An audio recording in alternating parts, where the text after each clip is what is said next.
ನಮಸ್ಕಾರ. ನಾನು ಜ್ಯೋತಿ ಪುರಾಣಿಕ್. ನನ್ನ ಚಾನೆಲ್ ಧಾರ್ಮಿಕ ಮತ್ತು ಪೌರಾಣಿಕ ಕಥೆಗಳು.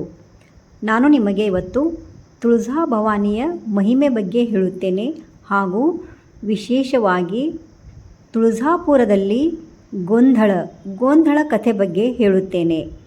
ಗೋಂಧಳ ಎಂದರೇನು? ಈ ಗೋಂಧಳ ಯಾರು ಮಾಡಿಸುತ್ತಾರೆ? ಗೋಂಧಳಿಗರ ಕಥೆ ಎಲ್ಲವೂ ಸಂಪೂರ್ಣವಾಗಿ ಹೇಳುತ್ತೇನೆ.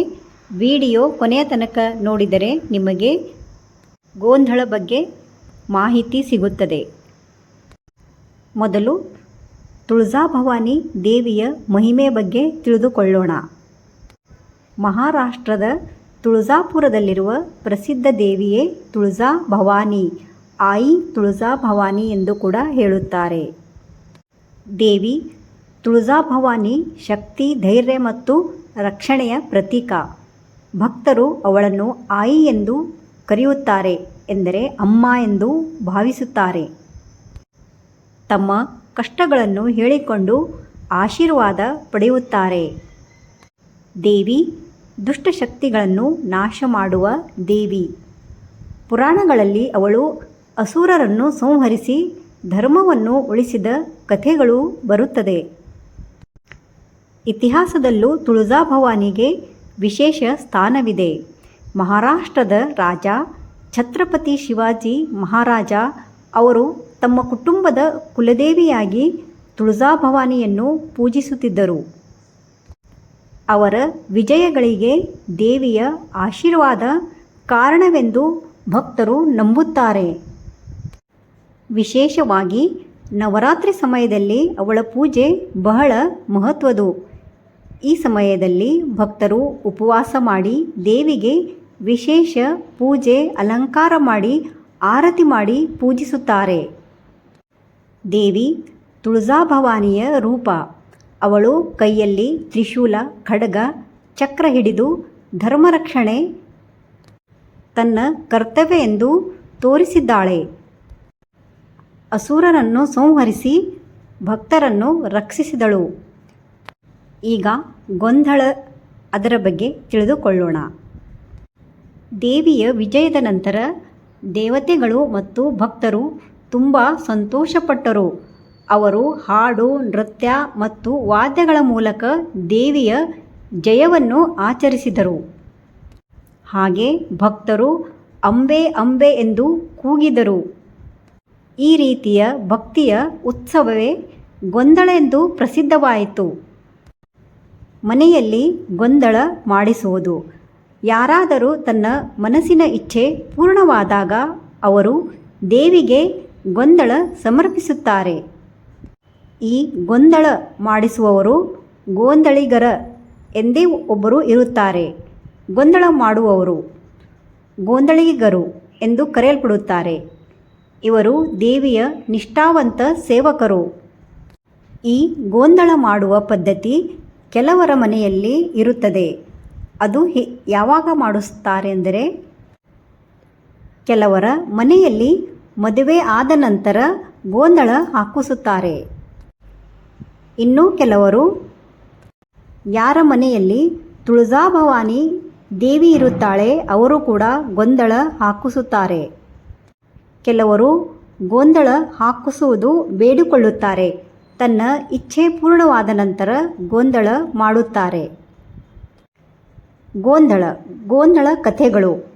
ಇದರಲ್ಲಿ ದೇವಿಯ ಮಹಿಮೆ ಮತ್ತು ಕಥೆಗಳನ್ನು ಹಾಡುತ್ತಾ, ನೃತ್ಯ ಮಾಡುತ್ತಾ ಭಕ್ತಿ ವ್ಯಕ್ತಪಡಿಸುತ್ತಾರೆ. ಗೋಂಧಳಿಗಳು ಈ ದೇವಿಯ ಕಥೆಗಳನ್ನು ಹೇಳುತ್ತಾರೆ. ಇದು ರಾತ್ರಿಯಲ್ಲಿ ಪ್ರಾರಂಭವಾಗುತ್ತದೆ.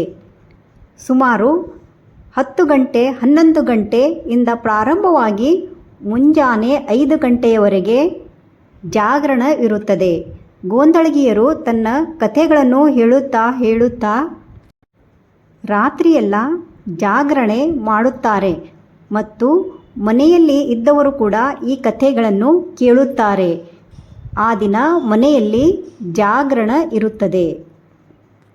ಗೋಂಧಳಿಗಿಯವರು ತನ್ನ ಜೊತೆ ಡೊಳ್ಳು, ತಾಳ ಮುಂತಾದವು ವಾದ್ಯಗಳನ್ನು ತೆಗೆದುಕೊಂಡು ಬರುತ್ತಾರೆ. ಅವರು ಇಡೀ ರಾತ್ರಿಯೆಲ್ಲ ಪೌರಾಣಿಕ ಕಥೆಗಳು ಹಾಗೂ ಹಾಡ ಕೂಡ ಹಾಡುತ್ತಾರೆ. ಗೊಂದಳ ಪೂಜೆ ಮಾಡುವುದು. ಒಂದು ಸ್ಥಳದಲ್ಲಿ ಸ್ವಚ್ಛ ಮಾಡಿ ಅಲ್ಲಿ ಒಂದು ಮಂಟಪ ಹಾಗೆ ಸಿದ್ಧಪಡಿಸಲಾಗುತ್ತದೆ. ಕೆಲವರು ಕಬ್ಬುಗಳನ್ನು 5 ಕಬ್ಬುಗಳಿಂದ ಅಲಂಕಾರ ಮಾಡುತ್ತಾರೆ.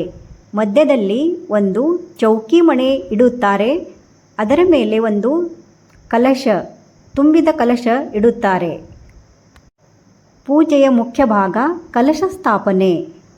ತಾಮ್ರದ ಕಲಶದಲ್ಲಿ ನೀರು ತುಂಬಿ ಇಡಬೇಕು. ಅದಕ್ಕೆ ಮಾವಿನ ಎಲೆಗಳು ಮತ್ತು ತೆಂಗಿನಕಾಯಿ ಇಡುತ್ತಾರೆ.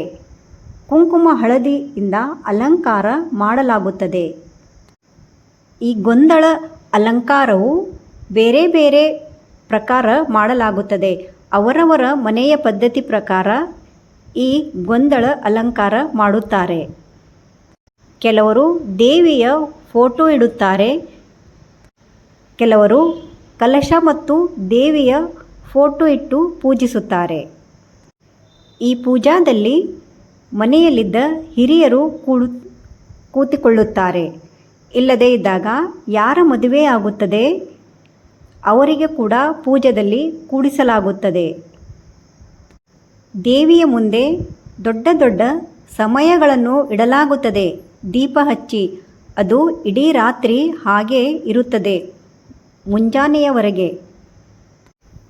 ಇನ್ನೂ ಕೆಲವರು ಮನೆಯಲ್ಲಿ ನಂದಾದೀಪ ಮಾಡಿ ಹಚ್ಚಲಾಗುತ್ತದೆ. ಗೋಧಿ ಹಿಟ್ಟಿನಿಂದ ನಂದಾದೀಪ ಮಾಡಿ ಅದರಲ್ಲಿ ಎಣ್ಣೆ ಹಾಕಿ ಅದು ಇಡೀ ರಾತ್ರಿ ಹಿಡಿದು ಮುಂಜಾನೆಯವರೆಗೆ ಹಾಗೇ ಇರುತ್ತದೆ. ಅದಕ್ಕೆ ಅಂತೆ ಒಬ್ಬರು ಎಣ್ಣೆ ಹಾಕುತ್ತಾ ಕೂತಿರುತ್ತಾರೆ. ಹೇಗೆ ಹೇಗೆ ಕಥೆ ಪ್ರಾರಂಭವಾಗುತ್ತದೆ ಹಾಗೆ ವಾದ್ಯಗಳ ನಾದ ಹೆಚ್ಚಾಗುತ್ತದೆ. ನಡುವೆ ತಬಲಾ ಬಾರಿಸುವುದು ಜೋರಾಗಿ ಆಗುತ್ತದೆ. ಇದರಿಂದ ಎಲ್ಲರೂ ಎಚ್ಚರವಾಗಿ ಇರಬೇಕೆಂದು ಇದನ್ನು ಬಾರಿಸಲಾಗುತ್ತದೆ.